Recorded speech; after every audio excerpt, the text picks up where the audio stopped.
তরুণদেরকে বেকার ভাতা দিতে চাই না, আমরা তরুণদেরকে প্রশিক্ষিত করে সম্মানের সাথে তাদের হাতে কাজ তুলে দিতে চাই।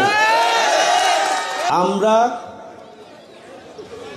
পরিবারের কাছে ওই ফ্যামিলি কার্ড আর কৃষি কার্ডের নামে প্রতারণার নতুন ফাঁদ তুলে দিতে চাই না।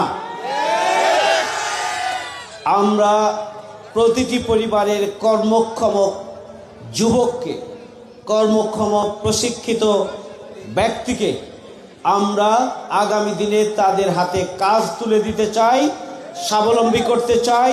পরিবারের বোঝা নয়, পরিবারের জন্য তারা শক্তি হিসাবে আবির্ভূত হবে এবং এভাবেই একটি সোসাইটি, সমাজ গড়ে উঠবে এবং আমরা সবাই মিলে আমাদের প্রিয় চাঁপাইনবাবগঞ্জকে গড়ে তুলব এবং বাংলাদেশের উন্নয়ন এবং অগ্রগতির ধারায় চাঁপাইনবাবগঞ্জের তরুণ এবং যুবকরাই নেতৃত্ব দিবে ইনশাআল্লাহ।